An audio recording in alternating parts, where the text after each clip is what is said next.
कोमल रडून रडून शांत झाली होती। आज परत सुयशने तिच्यावर हात उचलला होता आणि तिला धक्के मारले होते व घाण घाण शिव्या देऊन तो बाहेर निघून गेला होता। 5 वर्षाची सोनाली आणि 3 वर्षाचा चिनू हुंदके हुंदके देत देत रडत तिला बिलगले होते। हे आता रोजचे झाले होते। सुयशचे असे वागणे पाहून कोण म्हणेल का हे एका सुशिक्षित आणि चांगल्या घराण्यातील लोक आहेत। दोघांचेही कुटुंबे समाजामध्ये आर्थिक आणि प्रतिष्ठित असे होते। सुयश आणि कोमलचा प्रेमविवाह होता। दोघांचेही आई वडील सुशिक्षित असल्यामुळे व जातही एक असल्यामुळे त्यांच्या लग्नाला काहीही विरोध झाला नव्हता। त्यांच्या लग्नात दोघांच्याही आईवडिलांनी कशाचीच कमी केली नव्हती, उलट जास्त दिखावा केला होता। लग्नानंतर काही दिवसातच सुयशचे हे रूप समोर आले होते, त्यामुळे कोमलला धक्का बसला होता। दोघांनी बरोबरच MBA केले होते। कोमल आपल्या बॅचची टॉपर होती। पूर्ण प्रयत्न करूनही सुयश त्याच्या बॅचला दुसऱ्या नंबरवर राहत असे। दोघांमध्ये स्पर्धा असायची। सुयशचा मित्र निखिल नेहमी म्हणायचा, तुम्ही दोघं एकमेकांना डेट करत नाही ते खूप चांगले आहे, नाहीतर तुम्ही एकमेकांचे डोकेच फोडले असते। कोमलची मैत्रीण ऋतू याला जोडून म्हणायची, जर तुम्ही दोघांनी लग्न केले तर एकमेकांचा गळाच दाबचाल। सगळेजण मोकळेपणाने हसायचे आणि बोललेले सगळे हवेत उडून जायचे। माहीत नाही त्यांचे मित्रमैत्रीण असे म्हणायचे त्याचा परिणाम होता का दुसरे काही होते, परंतु हळूहळू त्या दोघांमध्ये आकर्षण निर्माण झाले आणि जेव्हा सुयश वर प्रेमाचं भूत चढलं तेव्हा तो इतका रोमॅन्टिक झाला होता की केतकीचा विश्वासच बसत नसायचा की हा तोच अकडू खडूस आणि रागीट माणूस आहे। मैत्रीण सुद्धा कोमलवर जळू लागल्या होत्या। सुयश प्रत्येक दिवशी कोमलसाठी नवीन सरप्राईज प्लॅन करायचा आणि सगळे पाहतच बसायचे। सुयश कधीच लपून छपून काही करत नसे, जे काही करायचे ते उघड सगळ्यांसमोर करत असे। त्याचे मित्र म्हणायचे, लग्नानंतर तर हा नक्कीच जोरू का गुलाम बनणार आहे। सुयश हसून म्हणायचा, हो भावानं बनेल, परंतु तुमच्या का पोटात दुखत आहे? तुम्ही सुद्धा बना, पण तुमच्या बायकोचे, माझ्या नाही। आणि असे म्हटल्यावर सगळेजण हसत असायचे। कोमलला स्वतःला सुयशचे हे रूप फार आवडायचे। ती तर आनंदाने हवेतच तरंगत असायची, परंतु तिला कुठे माहीत होते की तिचे नशीब तिला एका अंधाऱ्या भविष्याकडे घेऊन चालले आहे। पहिला झटका कोमलला लग्नानंतर दुसऱ्या महिन्यातच मिळाला होता। 15 दिवसाच्या हनीमून ट्रिप नंतर जेव्हा ते दोघे घरी आले त्यानंतर आठवडाभर घराच्या बाहेरच निघाले नव्हते। सुयश तर तिला चकोरसारखे न्याहाळत असायचा। त्याची जॉईंट फॅमिली होती। घरामध्ये सासू सासरे व एक दीर आणि जाऊ सुद्धा होते, परंतु सुयशला यामुळे काही फरक पडत नव्हता। त्याची मोठी वहिनी नेहमी कोमलला टोमणे मारून बोलत असे। कोमल एकांतात सुयशला हे सांगत असे तेव्हा तो म्हणे, जे जळत आहे त्यांना जळू दे। त्या दिवशी रात्री सुयशच्या काकाने नवीन सुनेच्या स्वागतासाठी पूर्ण कुटुंबाला जेवणासाठी बोलावले होते। खूप छान सजून धजून ती सुयशच्या समोर आली तेव्हा सुयश तिला म्हणाला, हे काय घातले आहे का? का काय झाले? चांगले नाही का? आरशामध्ये पाहत कोमल म्हणाली। तेव्हा सुयश तिला म्हणाला, हा ब्लाउजचा इतका मोठा खोल गळा कुणाला दाखवणार आहेस? राग आला होता कोमलला, पण त्याने कंट्रोल केले। अच्छा, म्हणजे हे साहेब अनस्क्वेअर होत आहेत। कोमल विचार करू लागली। तेवढ्या सुयश म्हणाला, जा बदलून ये, तोपर्यंत मी आईजवळ थांबून तुझी वाट पाहतो। असे म्हणून सुयश तेथून निघून गेला। कोमलचा नाराज झालेला चेहरा काकांच्या घरी गेल्यानंतर तेथील सगळ्यांच्या मैत्रीपूर्व मोकळ्या वातावरणामुळे परत खुलला होता। जेवण झाल्यानंतर ते सगळेजण हॉलमध्ये हसत चेष्टा मस्करी करत बसले होते। खूपच छान वातावरण होते काकांच्या घरातले। सगळेजण कोमलच्या सुंदरतेची आणि हुशारीची स्तुती करत होते। थोडीशी चेष्टा मस्करी पण चालू होती। कोणाच्या तरी बोलण्यावर कोमल खळखळून हसू लागली तेव्हा सुयश तिच्यावर ओरडला, काय हे हे हे हे करून मोठ्याने हसत असतेस? जरा हळू मॅनर्सने हसता येत नाही का? सुयशने असे म्हटल्यावर सगळेजण शांत झाले। वातावरण सगळे बिघडून गेले। काहीच न बोलता सर्वजण घरी आले। बेडरूममध्ये आल्यावर कोमल खूप रडली, परंतु सुयशला काहीच वाटले नाही। तो तिच्याकडे पाठ करून आरामशीरपणे झोपी गेला। सकाळी सुद्धा घरात या बाबतीत काहीच बोलणे झाले नाही. त्याला कोणी विचारलं नाही की समजूनही सांगितलं नाही. मोठ्या जावेच्या चेहऱ्यावर एक कुटील हसू दिवसभर होते. काही दिवसानंतर सुयशच्या एका मित्राची ॲनिव्हर्सरीची पार्टी होती. सुयशने तिला तयार होण्यासाठी सांगितले आणि कडक ताकीद दिली होती की माझ्या मित्राची पार्टी आहे, तेव्हा व्यवस्थित अंग भरून कपडे घाल, नाहीतर मला दाखव काय कपडे घालणार आहेस ते. ही तर फक्त सुरुवात होती. तिने घातलेल्या कपड्यांवर टीका करणे, तिला टोचून बोलणे ही तर सुयशसाठी सामान्य बाब झाली होती. त्या दिवशीची पार्टी खूप धमाकेदार होती. संगीत चालू होते. संगीतावर सगळे ताल धरून नाचत होते. संगीत ही तर कोमलची कमजोरी होती. ती सुद्धा तल्लीन होऊन संगीतावर ताल धरून नाचत होती. तेव्हा अचानक सुयश तिच्यावर ओरडला, काय नाचणाऱ्या बायासारखे ठुमके लावत आहेस? आता मुलगी नाहीस तू, मागच्या गोष्टी विसरून जा. तू आता एका इज्जतदार घराची सून आहेस, तेव्हा चांगल्या माणसांसारखे वागायला शिक. तिचा झालेला असा अपमान कोमलला सहन झाला नाही आणि ती रडतच बाहेर पळाली. सुयश सुद्धा मागे मागे पळाला आणि ते घरी आले. घरी आल्यानंतर कोमलने तिच्या सासूबाईंना जे काही झाले ते सांगितले आणि सासूची प्रतिक्रिया ऐकून तर ती चकित झाली. हे बघ सुनबाई, नवरा बायकोच्या मध्ये असे छोटे छोटे भांडण तर होतच असतात, त्याकडे लक्ष दिले नाही पाहिजे. जा आणि आता आराम कर, असे म्हणत सासूबाईंनी तिची पाठ थोपटली आणि तेथून निघून गेल्या. तिला त्या रात्री झोप आली नाही. सकाळ झाली की लगेच ती आपल्या माहेरी निघून आली आणि आपल्या आईवडिलांच्या प्रतिक्रियेने तर ती पूर्णपणे तुटली. तिच्या वडिलांनी कठोर शब्दात तिला सांगितले, हे बघ कोमल, प्रत्येक पतीपतीच्या मध्ये असे भांडणाचे क्षण येतच असतात, त्यामुळे वाद घालून गोष्टी बिघडण्यामध्ये काहीही अर्थ नाही. पुरुष कधी कधी रागाच्या भरात कमी जास्त बोलून जातो. छोट्या छोट्या गोष्टी मनावर घेत गेली तर स्वतः पण दुःखी राहशील आणि आम्हाला पण दुःखी करशील. आता तू मोठी झाली आहे, स्वतःच्या जबाबदाऱ्या स्वतः सांभाळ आणि आमच्या संस्कारावर कधीही कुणाला बोट दाखवायची संधी देऊ नकोस, एवढीच तुझ्याकडून अपेक्षा आहे आम्हाला, असे म्हणून तिचे बाबा तेथून आपल्या खोलीत निघून गेले. तिने आता अपेक्षेच्या नजरेने आईकडे पाहिले. आई थोडा वेळ शांत बसली आणि त्यानंतर म्हणाली, तू ह्या सगळ्या गोष्टी जर आपले मन हलके करण्यासाठी आमच्याजवळ बोलत असशील तर मग ठीक आहे, पण जर तुला वाटत असेल की जावई बापूंबरोबर आम्ही याविषयी काही बोलू तर तसे होणार नाही. कोमल, आम्ही तुला लाडाकोडात मुलाप्रमाणे वाढवले आहे. याचा अर्थ असा नाही की तू मुलासारखे राहावे. मुलगी आहेस तेव्हा मुलीसारखीच राहा.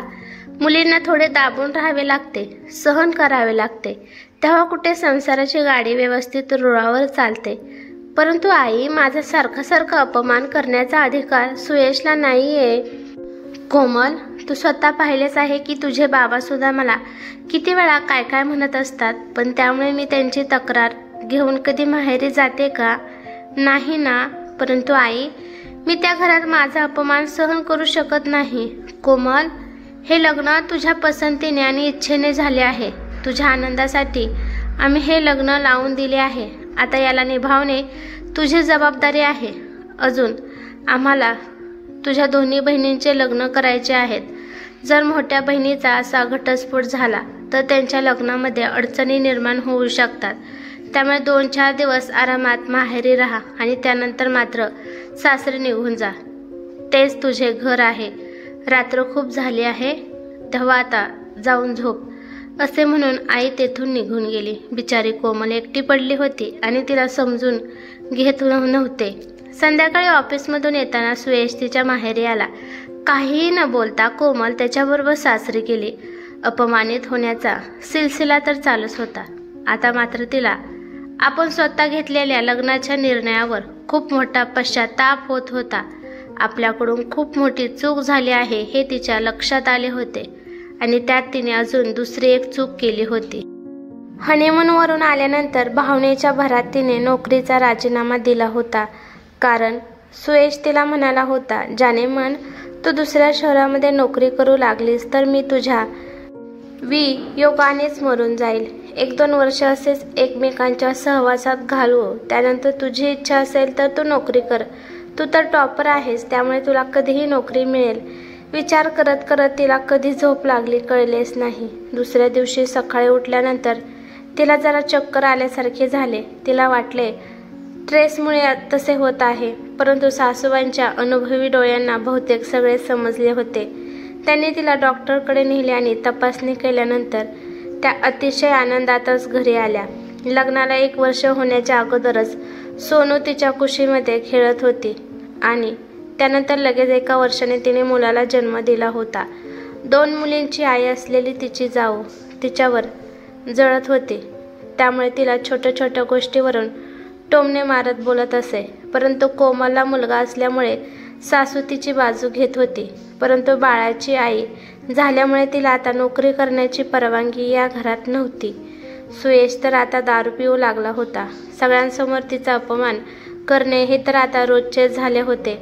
रूममध्ये एकांतात ती त्याला काही समजून सांगायला जाई तर सुयश तिच्यावर हात उठवत असे. मुलं घाबरून जात असत. कॉलेजमध्ये असल्यापासून सुयशचा एक जिगरी मित्र होता. त्याचे नाव होते मंदार. ते दोघे या शहरात असल्यामुळे त्यांची दोस्ती अजूनही कायम होती. जर मंदार समोर या दोघांचे काही बिनसले तर तो कधी सुयशला समजावून सांगत असे तर कधी कोमलला समजावून सांगत असे. परंतु त्याचे असे सांगणे सुयशला आवडत नसे व त्यांच्या कुटुंबाला सुद्धा आवडत नसे. त्यामुळे मंदारने आता घरी येणे जरा कमी केले होते. परंतु मोबाईलवरून तो कोमलच्या संपर्कात होता. कोमल सुद्धा जेव्हा त्रासिक असे आणि मन मोकळे करायचे असेल तेव्हा ती एकटी असताना गपचूप मंदारला फोन करत असे. मंदार नेहमी तिची हिंमत वाढवण्याचा प्रयत्न करत असे आणि आपल्या पायावर उभा राहण्याचा सल्ला देत असे. त्या दिवशी मंदार घरी आला होता आणि त्याच्यासमोरच सुयशने कोमलला शिवी दिली होती. त्यामुळे मुलांचे कारण सांगून मंदार त्याला समजावत होता. परंतु सुयश तर आपली सगळी बुद्धी गहाण ठेवून बसला होता. त्याने आता तर त्या दोघांच्या नात्यावरच संशय घेतला होता. अशा तऱ्हेने मोठा अपमान झाल्यामुळे मंदार तेथून निघून गेला आणि याचा सगळा राग सुयशने कोमलवरच काढला. आज ज्या प्रकारे सुयशने कोमलला मारले होते ते पाहून सोनू आणि तिचा मुलगा सोहम थरथर कापत होते आणि ते रडायचे थांबतच नव्हते. कोमलने विचार केला की माझी मुलं आहेत आणि त्यांना असे बेकार जीवन मी देऊ शकत नाही. हे सर्व पाहिल्यानंतर त्यांच्यावर काय संस्कार होतील. घाबरलेले आणि विस्कटलेले जीवन राहील त्यांचे. आता या मुलांसाठी मलाच काहीतरी करावे लागेल. खूप मोठा विचार आणि निर्णय घेऊन कोमल भविष्यात येणाऱ्या कठीण प्रसंगाला सामोरे जाण्यासाठी मानसिकदृष्ट्या तयार होऊ लागली. तिला आता समजले होते की ही लढाई आता तिची एकटीचीच आहे. या युद्धामध्ये तिच्यासोबत कोणीही उभे राहणार नाहीये. आता कोमलला थोडे हलके वाटू लागले होते. दुसऱ्या दिवशी सुयश कामावर निघून गेल्यानंतर कोमलने लॅपटॉप उघडला आणि नोकरीच्या वेबसाईट उघडून बऱ्याच ठिकाणी ॲप्लिकेशन दिल्यानंतर ती रूमच्या बाहेर आली.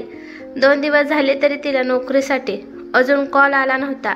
परंतु ती निराश झाली नाही, कारण तिला माहीत होते की तिने केलेल्या कोर्सनंतर 5 वर्षाचे भरपूर अंतर पडले होते.